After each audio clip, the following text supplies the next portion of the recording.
Awesome. I am standing here with a fighter pilot and a pro golfer who happen to be brothers, and you might be wondering why we're here, but we're going to talk a little bit about that. It's going to be a great weekend here. I got Baldy and Michael Thompson here. So with that being said, Baldy, will you kind of tell me a little bit like where we're standing and what all this is? Sure. Well, welcome to the FedEx freight ramp of Columbia Metropolitan Airport. So I belong to McIntyre, Joint National Guard Base, the 169th Fighter Wing, South Carolina Guard. Traditionally, we operate out of McIntyre, right? So we have our own facility. It's a great location, great runway. We're pretty fortunate to have it. But right now, we're getting our runway redone. So Columbia is actually, the airport has been gracious enough to host us in the interim while our runway is repaired. So we have set ourselves up here for our ops, and so far it's been great. So I've been with McIntyre for about 5-6 years now, and loving flying the Viper. So there you go. Yeah, that's awesome. I was thinking, this is a random sidebar. McIntyre has got to be one of the only ones, I'm thinking Homestead and McIntyre, which a guard or reserve unit that has its own base. Right, yeah. Well, I can't think of another one, to be quite honest, either. Most places between the reserves and the guard operate joint use facilities, or they're begging off of an active duty base specifically as well. So we have our own facility, our own runway, which is great to get all of our training and our practice done to launch when we want. It's kind of out in the boonies, which is great for noise stuff. So when we moved here, we actually had to try and figure out how to operate with all the commercial traffic going on. But it has been great, and again, the airport's been super accommodating. So totally different ball game though, working on a different ramp, different runway. So you do stay out in the boonies. I was a Shaw guy, so like 10 miles down the road from McIntyre, so a bunch of F-16s there as well, obviously active duty. Both of us doing the SEAD mission, suppressive enemy air defenses. Right. The Eastern Seaboard is pretty busy around here, but you guys have moved, again, into Columbia to, the Metropolitan Airport. There's Delta, there's FedEx, right. There's American Airlines flying around. How long have you guys been operating out of here, and how much longer will you be operating here? Yeah, so we've been out here since basically end of April, and so it's been about 6 months or so, and project was supposed to be done in October. There's some delays with the runway repair, as imagine that. Yeah, strange. And and so, but we're expected to be out here till January, and again, it's not that big of a deal to extend per se, just because we've kind of been able to find our home here to a certain degree, at least for now. So yeah. Awesome. Yeah. Well, we're obviously going to talk about some F-16 stuff. That's kind of the parallel where I draw in, but the reason here this weekend is the Guns Garrin Foundation. Right. Can you tell me a little bit about Guns and what he did and a little bit about him and the unit? Yeah, so Rick Guns Garrin, he was our weapons officer for a numerous amount of years. He was a guard baby, as we call it, so he kind of was born and raised in the guard, started out enlisted, then applied to become a pilot.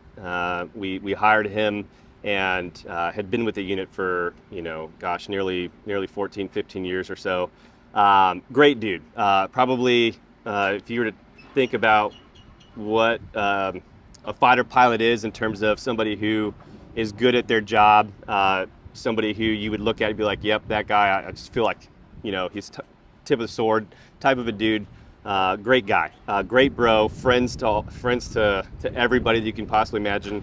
And then to top it off, he was our weapons officer, which, for those that may or may not know, weapons officer, right? It's the individual who goes to training 6 months, learns everything there is to know about the MWS, and the MWS is out there, all the different weapon systems, becomes tactically proficient in all aspects, and then is expected to come back to the unit, teach everybody else, teach the instructors, and really lead the unit from a tactical perspective.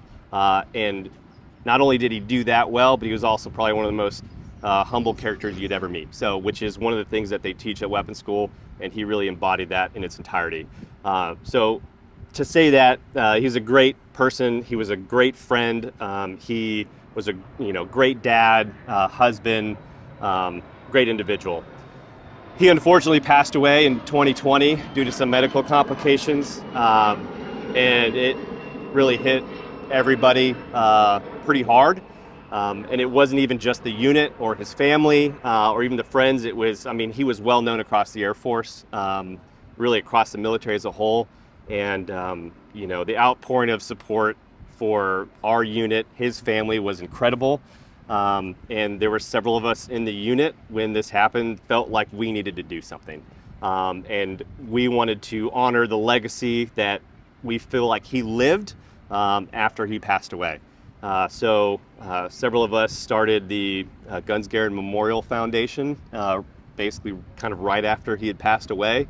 And we didn't really have a focus or a direction, but we knew that we wanted to do something. So initially it was to raise money and kind of go from there. And the way that we did that was via a golf tournament. He loved to play golf, and a lot of us did in the units, like Standard Air Force, like we just love to play golf. It's probably a big joke, but I have the fortunate blessing to have a brother. So I'll introduce him. This is Michael Thompson, my brother, and he's a 12-year PGA Tour veteran and professional. And he had talked to me, and we had talked about doing something like this, and this was the moment that we decided to kind of pair up and create this foundation. We can talk more about it later, but it's been 3 years of an incredible journey, and something that we look back at fondly, truly, like every day. It's incredibly rewarding, and we hope that we honor guns every day that we live it. So yeah, there you go. Yeah, it's pretty awesome. Well, a couple things. First, I know your parents just really didn't swing for the fences with a fighter pilot, a professional golfer, so knocked it out of the park, but it'll draw those parallels. The second piece, I think it is true, Air Force, they build the golf course first, right, and then they ask for money, like, hey, we need to build the runway and things like that. A good day for me is priorities. If I can walk away with one sleeve of golf balls that I started with, yeah, right, that's a win. But Michael, can you tell me a little bit your background, and then I know the parallel, right? Obviously, guns, big golfer, kind of bringing this together, and it all happened pretty fast because this is the third annual tournament. Yeah. And he passed away in 2020. Here we are in 2022. Yeah. Standard fighter pilots are going to go out there and try to solve complex problems. Can you kind of talk to me about where you wanted, why you stepped in, and how it all fits together? So I've been on tour for 12 years. Obviously, the PGA Tour is heavily involved in charitable work. The golf tournaments themselves, they exist in order to fund local charities around the country. So it's kind of in a golfer's DNA, right, to be able to give back. I grew up in a military family. Our grandfather was a retired Army colonel in the airborne. Our dad was in the Air National Guard. My brother's a fighter pilot, right? We grew up in Tucson, Arizona, listening to A-10s fly over every day. If I wasn't a great golfer, I would have joined the military myself. So I've always had a passion for the military, and wanted to find a way throughout my career to be able to give back. We did something with Wounded Warriors when my brother was in initial pilot training down in Del Rio, Texas, which was great. Cool spot, goat track of a golf course, but it was for a good cause. We raised a pretty good amount of money.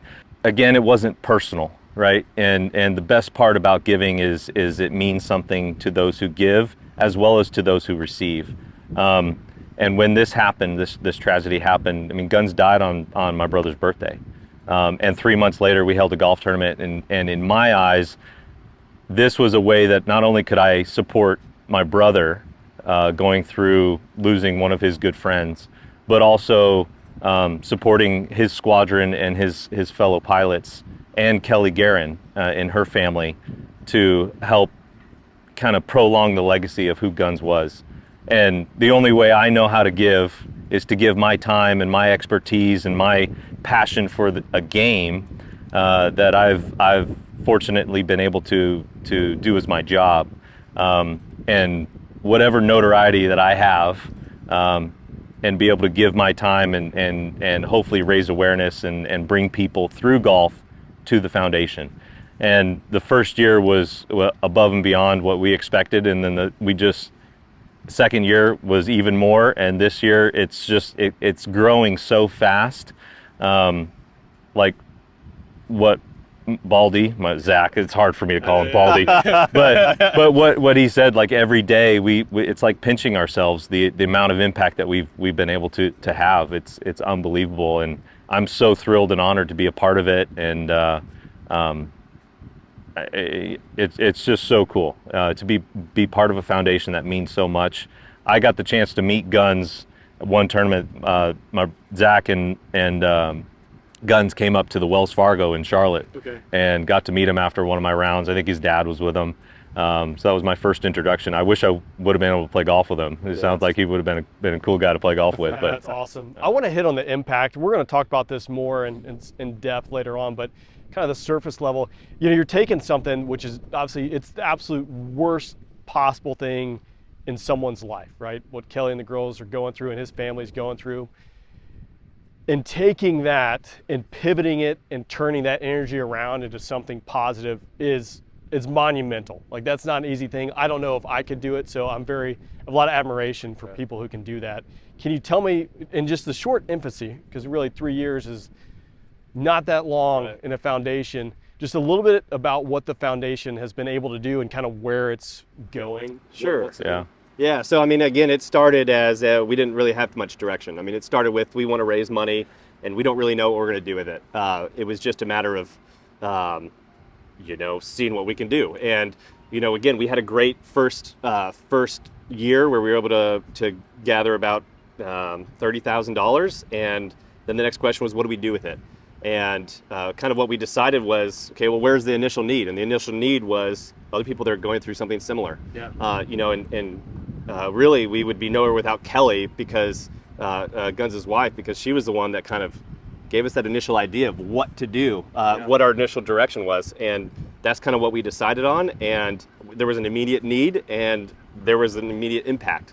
And when that happened, it was like, wow, there is the need. This is incredibly rewarding. We don't want to stop. So then the next question was, well, how do we pivot from there?